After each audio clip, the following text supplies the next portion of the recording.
So we have already done some of the question of three-dimensional.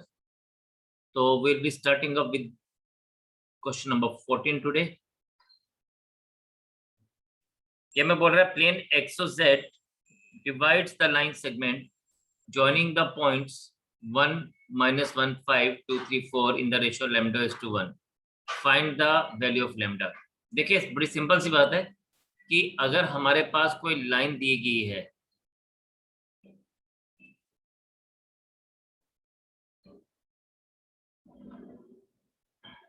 और ये line की अगर हम बात करें यहाँ पे, तो इसके जो एंड पॉइंट्स हैं वो है 1,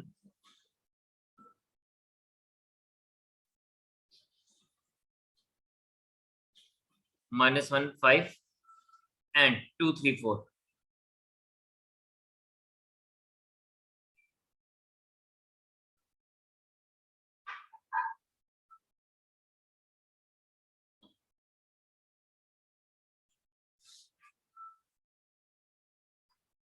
और इसको plane XOZ, if we talk about तो प्लेन XOZ यानी XZ प्लेन,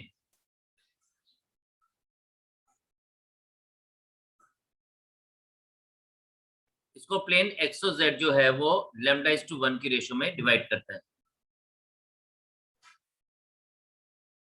और हमें पता है कि XOZ पे अगर जो भी कोऑर्डिनेट होगा वो y जो कोऑर्डिनेट है वो 0 होगा, यानी let's say this is the point for which we are talking about and that point will be x0z। और हमारे पास जब भी 0 आएगा हम लोग हमेशा उसी को लेके चलते हैं और सेक्शन फॉर्मूला लगाएंगे। तो यहाँ पे क्या आ जाएगा, y कोऑर्डिनेट को कंसंट्रेट करेंगे सिर्फ, 0 is equals to 3 lambda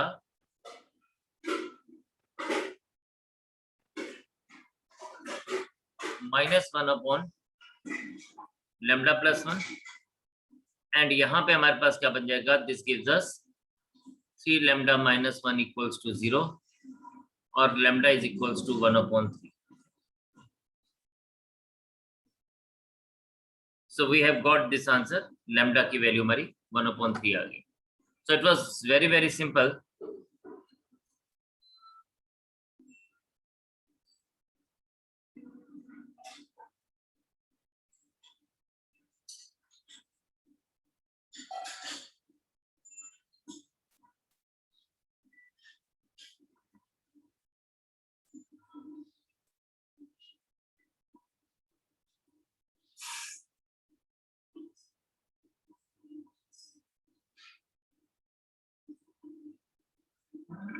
Now the next thing is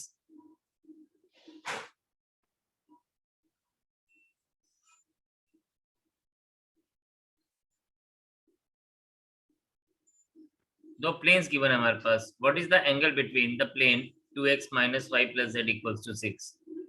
So equation of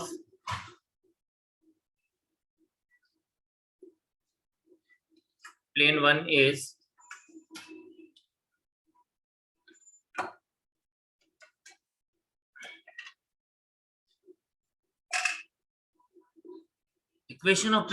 is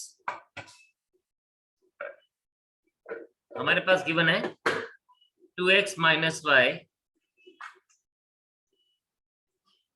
z = 6. And equation इसके डायरेक्शन रेशियोज ऑफ नॉर्मल अगर आप देखें तो direction ratios of normal 1 is 2 - 1 1, and equation of plane 2 is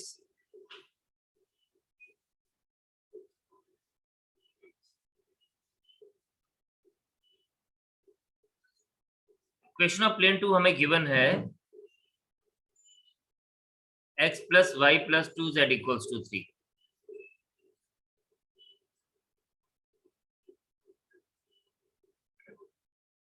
और यहाँ पे direction ratios of normal two is 1 1 2 है.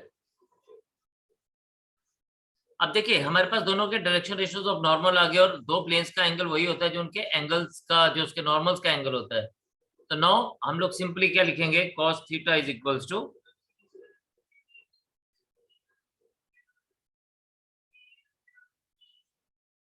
हमारे पास आ जाएगा 2 into 1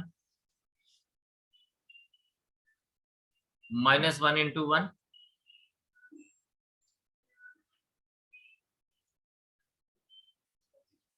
plus 1 into 2 whole divided bye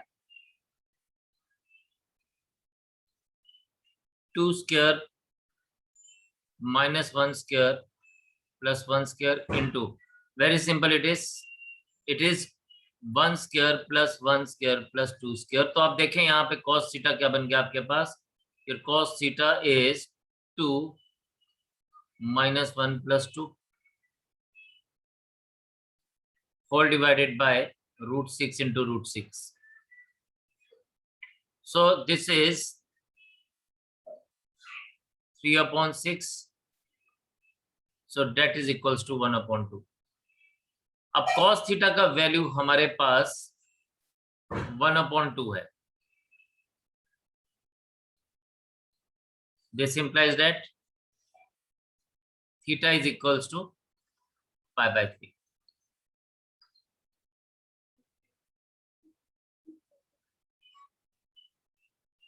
So this is the answer for us.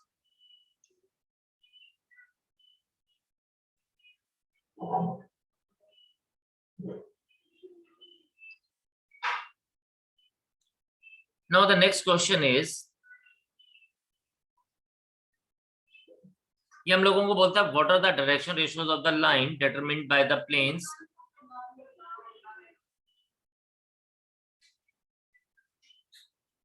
Plane 1 का इक्वेशन हमारे पास x minus y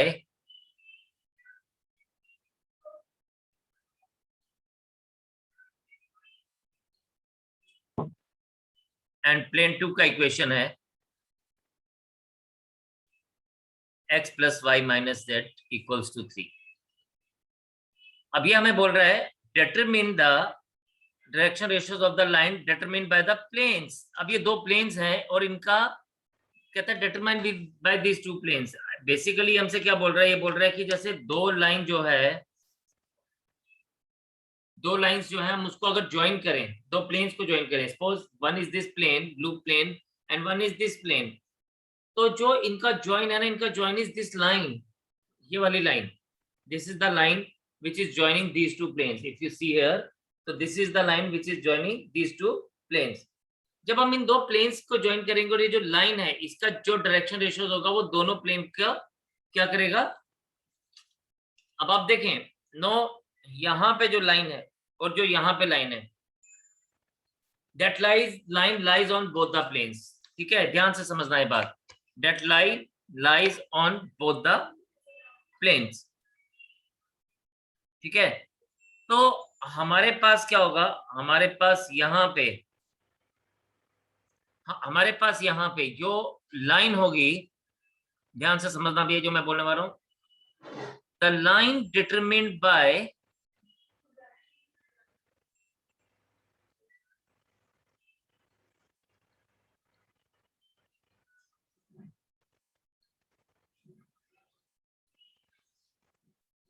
the line determined by both the planes is also perpendicular to the normal of both the planes. बस यही चीज हमें ध्यान देनी है.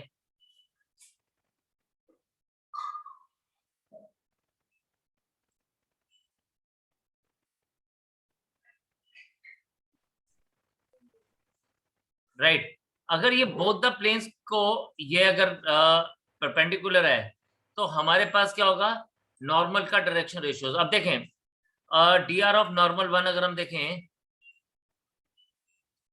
तो वो हमें क्या दिख रहा है, 1 minus 1 2. D R of normal 2 देखें वो हमें दिख रहा है 1 1 माइनस 1. अब हमारे पास जो ऑप्शंस गिवन है, दोज ऑप्शंस आर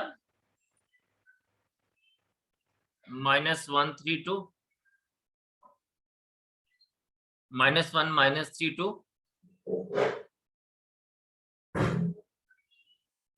213 and 232। अब आप यहां पे देखें, ये चारों ऑप्शन में से कौन सी ऑप्शन हमारे लिए करेक्ट ऑप्शन होगी? वो ऑप्शन करेक्ट होगी जिसका डॉट प्रोडक्ट इसके साथ 0 होगा। तो अगर आप देखें नॉर्मल 1 के साथ चेक करते हैं ए पार्ट को, तो हम ए को चेक करेंगे। 1 × -1 इज -1, -3 एंड +4 = 0। ओके, पहले के साथ एक करेक्ट आ रहा है, दूसरे के साथ भी करेक्ट देखते हैं। -1 +3 -2 = 0। यस, पहली ऑप्शन जो है वो दोनों के साथ करेक्ट आ रही है, तो this is the answer for us. तो आप देखें कि क्वेश्चन हमसे क्या पूछा गया और हमने उसको किस तरह से यूज किया। Just using the options that has given us the answer in a very short span of time. तो हम लोगों को कई बार ऑप्शंस को ध्यान में रख के बात करनी पड़ती है, लेके आगे चलना पड़ता है। तो आप काइंडली इसको नोट करें, समझें, and then we will move to the next questions.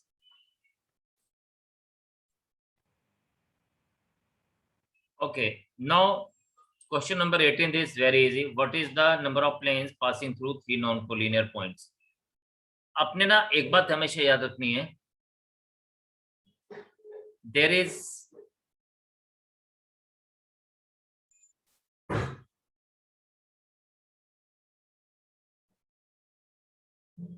one unique line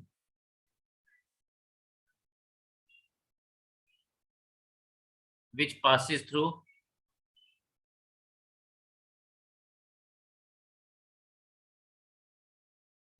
any two given points.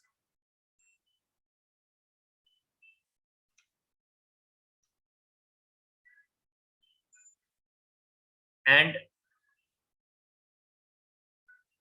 one unique plane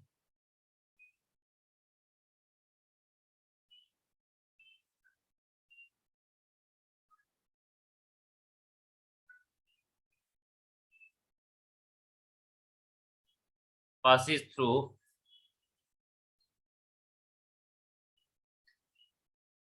any 3 non-collinear points.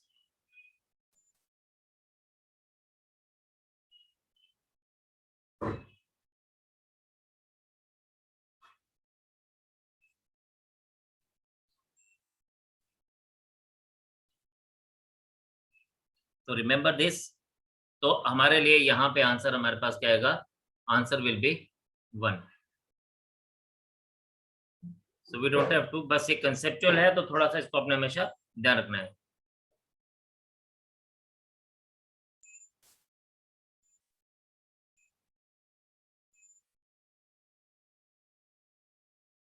Question number 19 हमारे पास दिया गया है, the two planes x + y + z = 7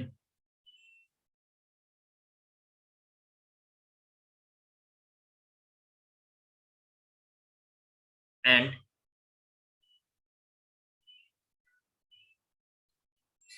alpha x plus beta y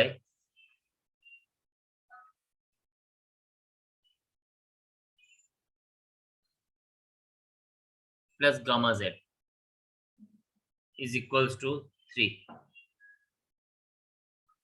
They are parallel. ठीक है, तो parallel अगर होंगे तो डेफिनेटली इनके नॉर्मल्स भी पैरेलल ही होंगे, और जब नॉर्मल पैरेलल होंगे तो हमारे पास देखिए, जैसे हमारे पास दो लाइंस की अगर हम बात करें तो हम लोग उसके लिए क्या चेक करते हैं? हम उसके लिए चेक करते हैं a1/a2 = b1/b2 but not equal to c1/c2। यहाँ पर भी हमारे पास ध्यान दे देंगे तो हमारे पास आना चाहिए a1/a2 = b1/b2 = c1/c2 but is not equal to d1/d2. So this is the thing which you have to, and this question was asked in NDA. तो आपके पास यहाँ पे सिंपल सी बात क्या आ जाएगी? 1/alpha = 1/beta = 1/gamma but not equals to 7/3 और हम इसको ऐसे कह सकते हैं that alpha is equals to beta is equals to gamma but not equal to 3/7. So ये सारी conditions जो हैं that is considered by the option D. So option D is the answer for this.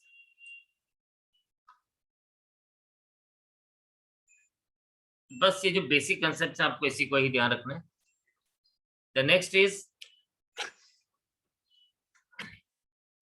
which of the following point is on the line of intersection of the planes x equals to 3z minus 4, y equals to 2z minus 3. देखें अब हमारे पास plane दिया गया है. First plane equation of plane 1 is x is equals to 3z minus 4, or this can be written as x minus 3z plus 4 equals to 0. Plane 2 is y is equals to 2z minus 3. This implies that y minus 2z plus 3 equals to 0. अब इसने ना बड़ी simple सी एक बात पूछी. Again मैं आपको options पहले आपके साथ डिस्कस कर देता हूं. The options given to us are 4 3 0 -3 -4 0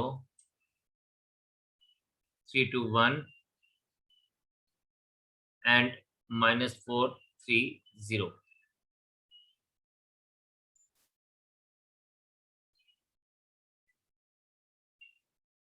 ठीक है जी.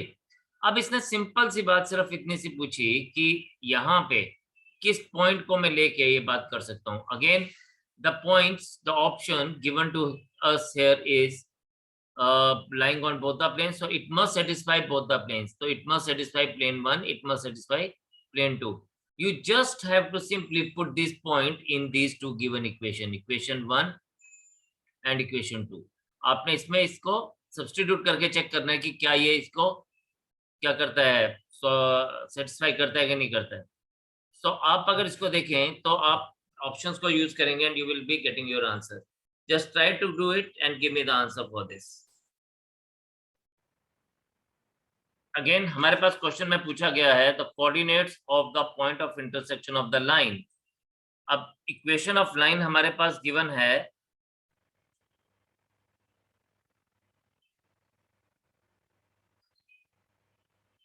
x plus 1/1 is equals to y plus 3/2 equals to z minus 2/-2. ठीक है. एंड इट्स डायरेक्शन रेशियोज की अगर हम बात करें, डायरेक्शन रेशियोज की कार्टेशियन फॉर्म है और कार्टेशियन फॉर्म में डायरेक्शन रेशियोज हमेशा डिनोमिनेटर्स वालों को लिया जाता है. ठीक है. And with the plane 3x plus 4y plus 5z is equals to 5. तो प्लेन की इक्वेशन हमारे पास दी गई है 3x plus 4y plus 5z is equals to 5. अब ये हमें क्या बोलता है, ये बोलता है कि the coordinate the point of intersection of the line and the plane. ये लाइन इसको यहाँ पे क्या कर रही है, प्लेन को इंटरसेक्ट कर रही है. तो हमें वो पॉइंट ऑफ इंटरसेक्शन चाहिए. मतलब कहने का ये है बच्चे कि ये जो हमारे पास सपोज एक प्लेन है, इस प्लेन के ऊपर हमारे पास हम लोग एक लाइन लेके चल रहे हैं. Suppose this is the line and this is touching it at point P. हमें वो पॉइंट P का इंटरसेक्शन चाहिए. सो इंपॉर्टेंट बात अगेन फिर से क्या है कि पॉइंट P जो है it will lie both on the plane as well as on the line. So it must satisfy the equation of both the things, both the line and plane. तो हम लोग हमेशा इसी तरह से ध्यान में रखते हैं कि यार कौन सा ऐसी वैल्यू ली जाए जिसमें हमारे पास इसको डायरेक्टली हम लोग यूज कर पाए. तो आप देखें अगेन ऑप्शंस है आपके पास. अगेन ये करेंगे आप, मैं सिर्फ आपके साथ ऑप्शन शेयर कर रहा हूँ. -1 -1 2 and -3. Option B is 1, 3, -2. Option C is -1, -2, 3. Option D is 1, -3, -2. तो आपको बस फिर से वही चेक करना है कि कौन सी ऑप्शन जो है वो दोनों को सेटिस्फाई करती है। ठीक है, ये करिए एंड देन उसके बाद आप क्वेश्चन नंबर 23 भी ट्राई करेंगे। क्वेश्चन नंबर 23 में अगेन हमारे पास एंगल्स हैं, तो भैया सिर्फ एक प्रैक्टिस की बात है, आप मुझे इसका आंसर देंगे। तो प्लेन 1 हमारे पास दिया गया है 2x - y + z = 6। प्लेन 2 दिया गया है हमारे पास x + y + 2z = 7, and you have to find out the angle between two planes.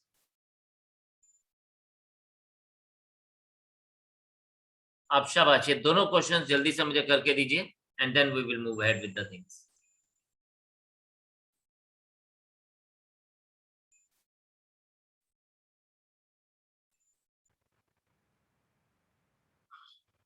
जैसे 2 डायमेंशनल में हमारे पास सर्कल होता है, वैसे 3 डायमेंशनल में हम लोग स्फीयर को लेके चलते हैं, जो आप अपनी डे टू डे लाइफ में देखते हैं, बॉल के रूप में, वाटरमेलन के रूप में। So that is sphere. जैसे सर्कल 2 डायमेंशनल में बिहेव करता है, स्फीयर वैसा ही 3 डायमेंशनल में बिहेव करता है। ठीक है, I try to make a figure to make you understand. Now अब हमारे पास क्या है, सपोज ये हमारे पास इसका 3 डायमेंशनल स्पेस में है। 3 डायमेंशनल स्पेस में हम लोग क्या बात करेंगे, यहाँ पे ये ओरिजिन है suppose,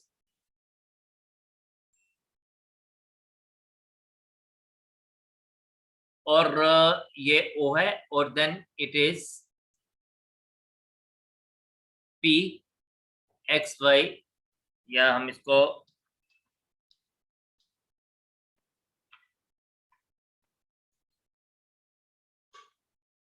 x y z is a point on the circumference of the sphere, and this thing will be radius. इसको मैं कैपिटल R से डिनोट करता हूँ, चलिए स्मॉल r भी कोई फर्क नहीं पड़ता। तो बात सिंपल सी वही है कि यहाँ पे OP is equals to R, यानी मैं अगर आपसे बात करूं तो मेरे पास क्या आ जाएगा, x - 0 whole square plus y - 0 whole square plus z - 0 whole square whole under root 2, our under root is R, and definitely we can write it as x square plus y square plus z square equals to R, and this implies that x square plus y square plus z square is equals to R square.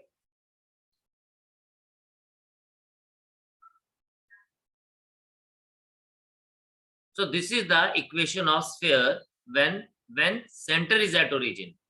But again हम लोगों को ये भी पता है कि अगर origin पे सेंटर ना हो और हटके कहीं और हो, for example another sphere,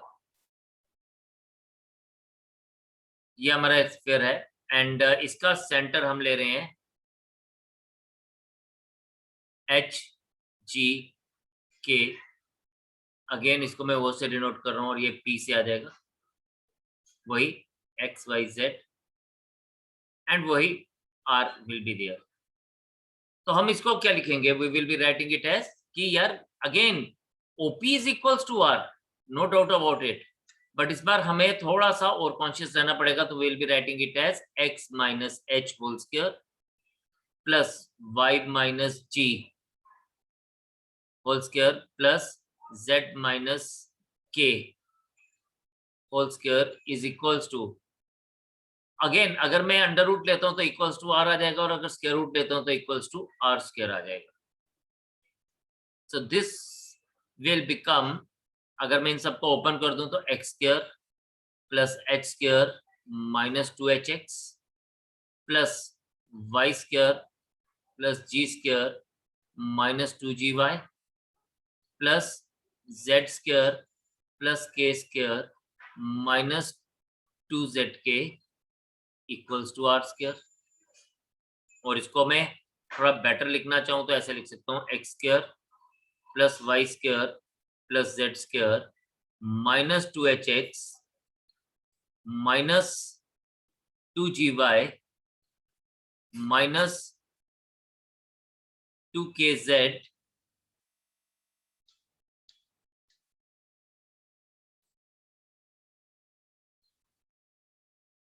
plus h square plus g square plus k square minus r square is equals to 0. और यहां से हमें इसकी जनरल इक्वेशन मिलेगी, जिसको हम ऐसे लिखेंगे x square plus y square plus z square plus 2ux plus 2vy plus 2wz plus d equals to 0. Where ये हमारे पास इसकी जनरल इक्वेशन है, किसकी? स्फीयर की.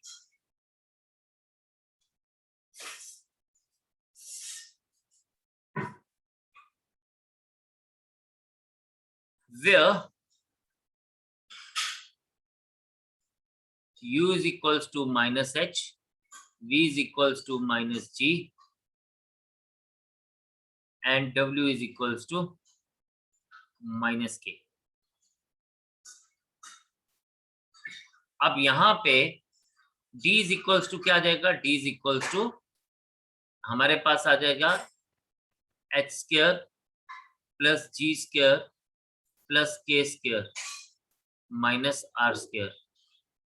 या मैं इसको ऐसे कह सकता हूं r square is equals to h square plus g square plus k square minus d. And this implies that r की वैल्यू आपके पास, या रेडियस की वैल्यू आपके पास आ जाएगी h square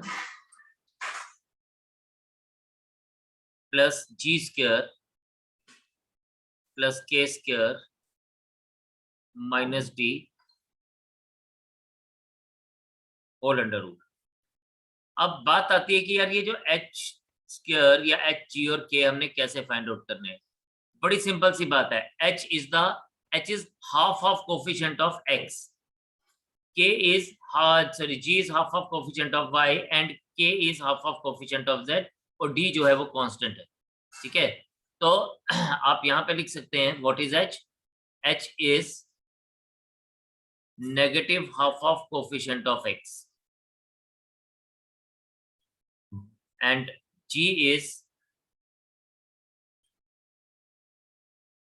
half of coefficient of y, negative नहीं आएगा, half of coefficient of y, and k is half of coefficient of z.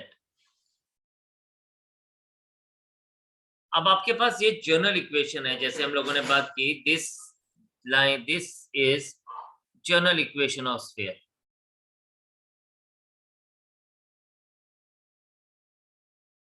अगर सेंटर 0 0 पे है तो ये ऑटोमेटिकली ये 0 0 हो जाएगा सब, और हमें आर स्क्वायर मिल जाएगा. अब हमारे पास रेडियस पता चल गया, और सेंटर हमेशा half of negative coefficient of x, यानी हम इसको ना ऐसे लिखेंगे, जो भी आएगा minus u minus v minus डब्ल्यू. This is the centre of the sphere.